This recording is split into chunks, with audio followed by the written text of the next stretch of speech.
안녕하세요. 국어식을 꾹꾹 눌러 담아주는 국어의 꾹꾹쌤입니다. 정말 오랜만에 카메라 앞에 섰습니다. 업로드가 많이 늦었죠? 자, 바로 시작할게요. 어휘력 기르기 3탄입니다. 수능국어 에피소드 206번째 시간이에요. 자, 오늘 공부할 내용은 101번부터 120번까지입니다. 자, 오늘도 20개의 단어 익혀봅시다. 자, 101 성정, 성질과 심성, 타고난 본성을 성정이라고 해요. 성정이 어질다, 그는 온순한 성정을 지녔다 할 때 성정, 성질과 심성이죠. 참고로 성정을 속되게 이르는 말로 성정머리, 성정머리가 그렇다. 성정, 타고난 본성, 성질과 심성, 성정. 102번 성찰, 요 단어 많이 들어봤죠? 자신의 마음을 반성하며 살핀다. 자, 예를 들면 윤동주의 시를 보면 뭐 서시라든가 쉽게 쓰여진 시, 뭐 이런 것들 보면 굉장히 성찰적이죠? 그래서 자기 자신을 성찰해요. 자성찰적, 반성적. 그래서 성찰적은 반성적과 굉장히 잘 이제 쓰이는 그런 단어입니다. 그리고 고백적인 건 자기 얘기하는 거, 고백적. 성찰은 자신의 마음을 되돌아봅니다. 되돌아보고 살피는 게 성찰이에요. 소임, 맡은 바, 직책이나 임무를 소임이라고 합니다. 자, 예문 한번 볼까요? 봉하기의 처소는, 처소라는 것은 뭐 자기가 머무는 장소, 처소는 전에 있던 곳이니 공방에서 병장으로 소임이 바뀐 뒤에도, 자, 공방이라는 단어, 병장이라는 단어를 모르더라도 소임이 맡은 바, 직책이나 임무라고 했으니까 공방, 병장은 어떤 그런 역할이 되겠죠. 어떤 그 소임이 바뀐 후에도 감사의 말씀으로, 요때 감사는 감사합니다. 그 감사가 아니라 감사, 이제 그 옛날 그 벼슬 이름이라고 생각하면 되겠죠. 감사의 말씀으로 처소만은 옮기지 아니하였었다. 그러니까 감사가 이 봉하기를 배려해서 처소를 옮기지 않게 해줬나 보네요. 소임, 맡은 바, 직책이나 임무.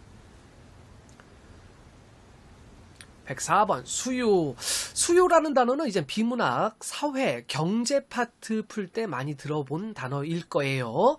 어떤 재화나 용역을 일정한 가격으로 사려고 하는 욕구. 그러면 또 재화가 뭐냐? 재화는 사람이 바라는 바를 충족시켜주는 모든 물건들을 재화라고 합니다. 자, 이 재화를 이제 획득하는데 대가가 필요한 것을 이제 경제재라고 하고요. 필요하지 않은 것을 자유재라고 합니다. 용역은요, 물질적 재화의 형태를 취하지 아니하고 생산과 소비에 필요한 노무를 제공하는 일, 그런 것들을 이제 용역이라고 하고요. 뭐 용역회사, 뭐 이런 말 들어봤죠? 수요, 수요와 공급의 법칙, 뭐 이런 거 원칙, 수요. 수용, 어떤 것을 받아들임. 문학작품을 감상하는데 기초를 이루는 작용으로 감성으로 받아들여 즐김. 그들은 잠정 합의안에 대한, 잠정은 임시로 정한 합의안에 대한 수용 여부를 받아들일지 말지 받아들일지 요걸 결정하기로 했다. 자, 여부는 그러함과 그러하지 아니함. 여부, 수용. 문학작품 감상 방법 중에서 독자를 중심으로 한 수용론적 관점 또는 효용론적 관점이라는 말도 쓰죠. 수용. 받아들이는 겁니다. 수용한다.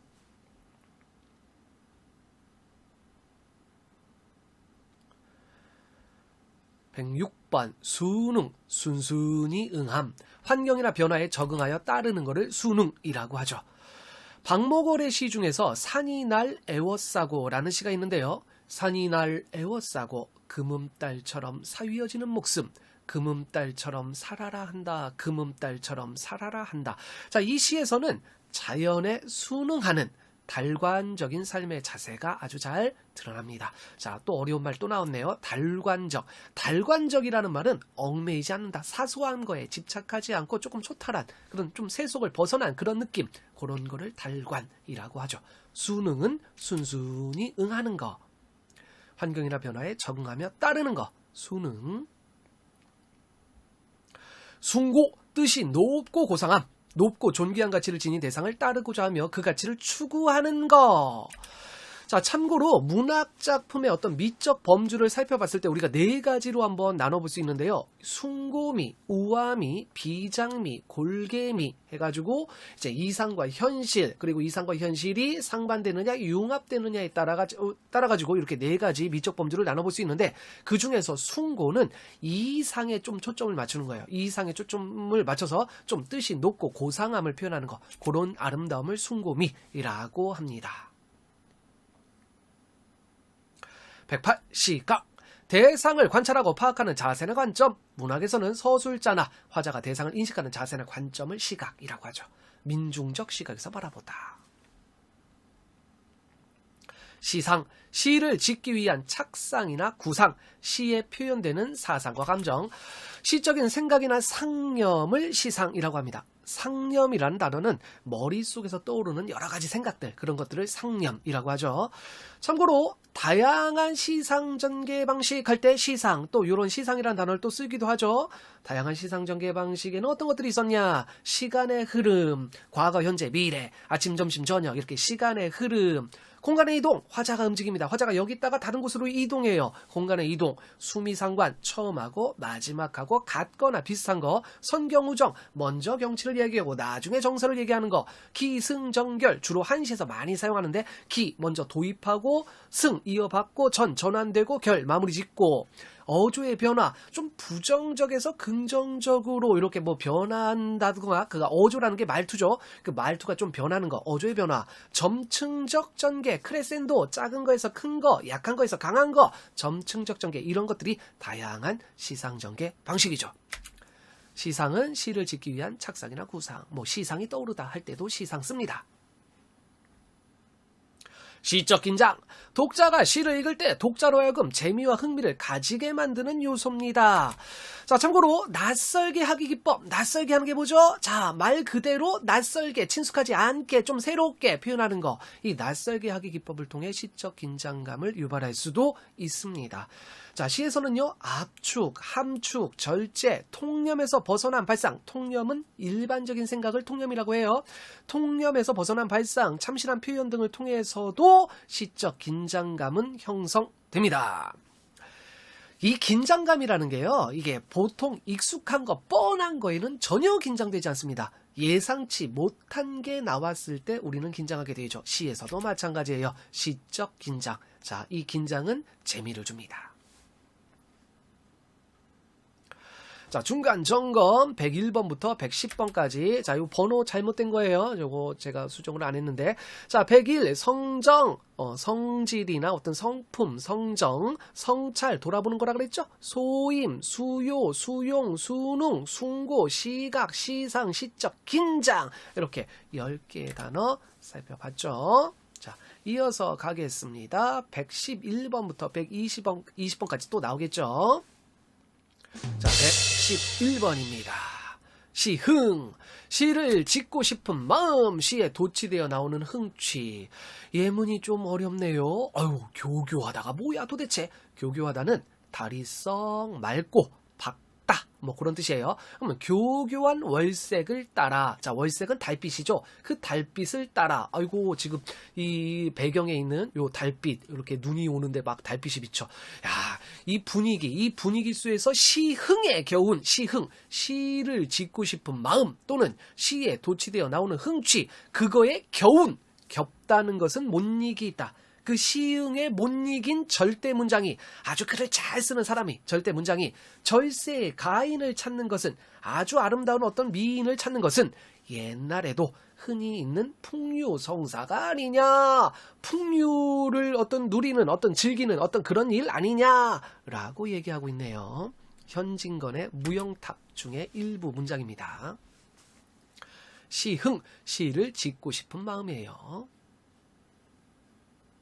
식견, 학식과 견문, 사물을 분별할 수 있는 능력을 식견이라고 합니다.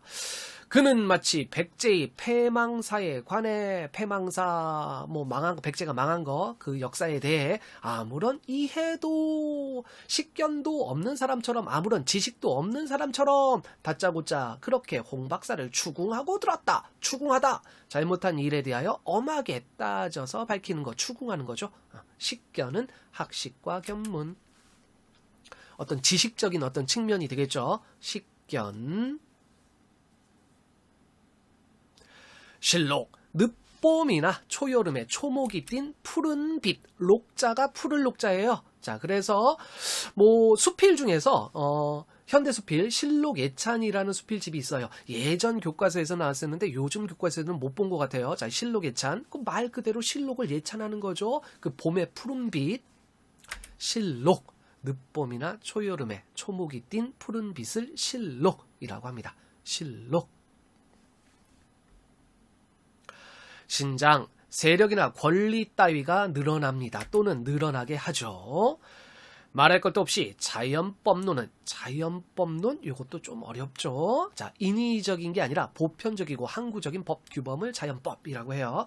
자연법론은 인권 신장에 인권을 신장시키는 데 있어서 신장, 세력이나 권리 따위가 늘어남 또는 늘어나게 함, 인권, 사람으로서 마땅히 누려야 할 어떤 그런 권리, 그 권리를 늘어나게 하는데 지대한 아주 큰 공헌을 했고 역사상의 여러 위대한 혁명에서도 빛나는 논리적 근거를 제공했다.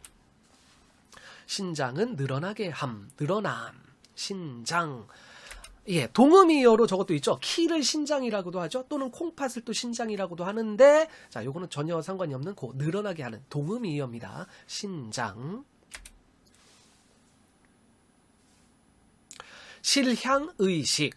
고향을 잃거나 빼앗겼다고 생각하는 감정, 견해, 사상을 실향의식이라고 합니다. 참고로 일제강점기 또는 6.25 전쟁, 산업화 등 격변하는 근현대사 속에서 실향의식을 표현한 작품들이 아주 많습니다. 실향. 실자가 잃을 실이에요. 향자는 고향. 고향을 잃거나 빼앗겼다고 생각하는 생각. 실향.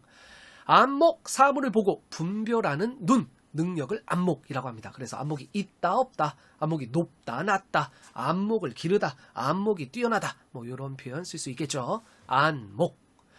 117. 안배. 알맞게 잘 배치하거나 배열합니다. 알맞게 처리하는 거죠. 체력을 안배한다. 지역 안배를 고려한 인사를 단행했다. 암시. 넌지시 알립니다. 뜻하는 바를 간접적으로 표현하죠. 암자가 어두울 암자예요. 시자는 보일 시. 그러니까 어둡게 보인다. 다시 말해서 좀 간접적으로 표현한다. 그러면 어두울 암의 반대는 밝을 명자가 되겠죠. 그럼 암시의 반대는 명시가 되겠네요. 그럼 명시적으로 얘기하는 거는 직접, 아주 그냥 직접 딱 직접적으로 얘기하는 거. 그게 명시죠. 직접 보여주는 게 명시. 암시는 넌지시 알리는 거. 암시를 받다, 암시를 주다, 이제 암시가 깔리다. 이런 표현 쓸 수 있습니다. 간접적으로 표현합니다. 암시, 넌지시 알립니다.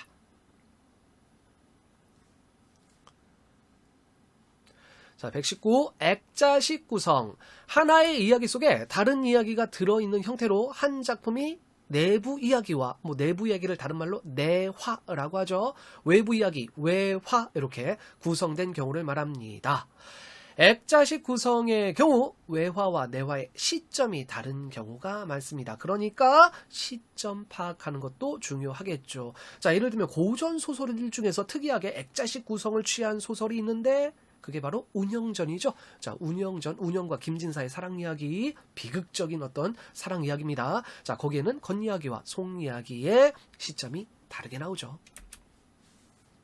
액자식 구성.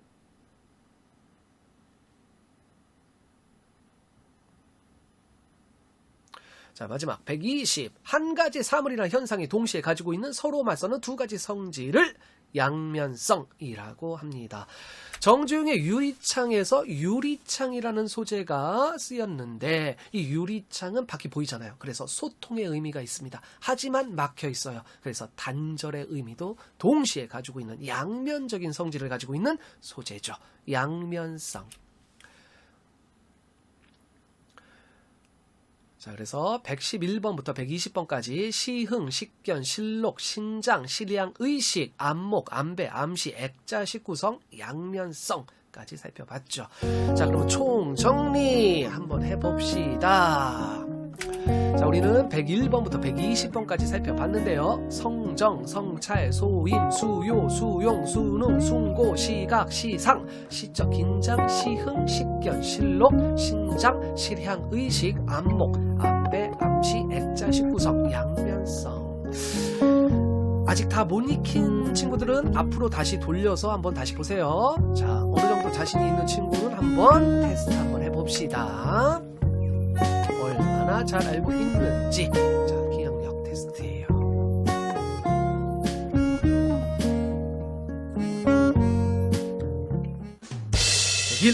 성질과 심성, 타고난 본성.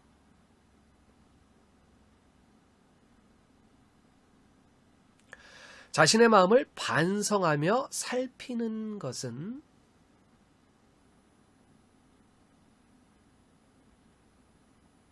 맡은 바 직책이나 임무,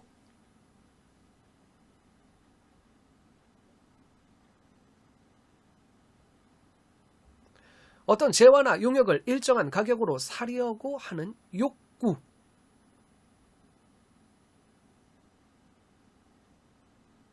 어떤 것을 받아들임,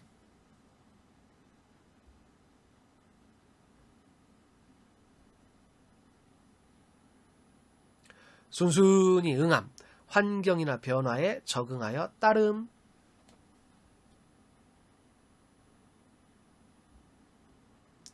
뜻이 높고 고상함,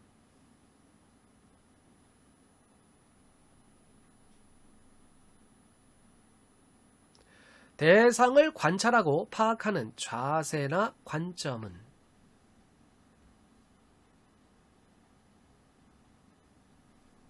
시를 짓기 위한 착상이나 구상입니다. 시적인 생각이나 상념.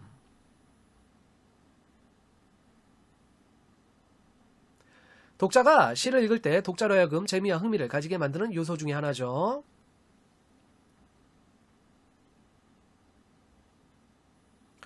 시를 짓고 싶은 마음 또는 시에 도취되어 나오는 흥취.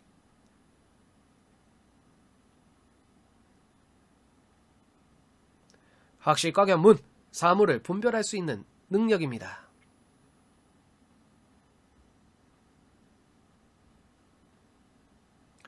늦봄이나 초여름에 초목이 띤 푸른 빛.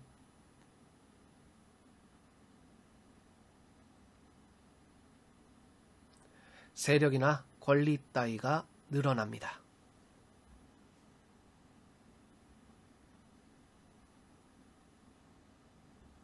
고향을 잃거나 빼앗겼다고 생각하는 감정이나 견해 또는 사상.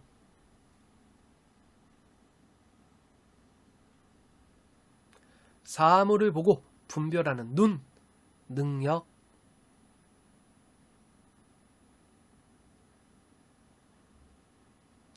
알맞게 잘 배치하거나 배열함, 알맞게 처리함.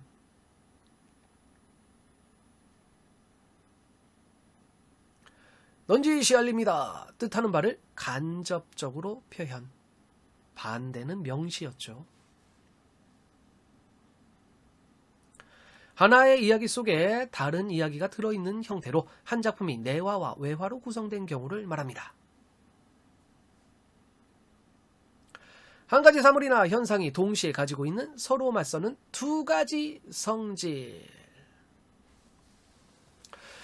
자, 수능 국어 필수어휘 206번째 시간 마무리하겠습니다. 자, 오늘도 수고하셨습니다. 꾸준하게 반복적으로 익히세요. 어휘는 국어의 힘입니다. 수고하셨습니다.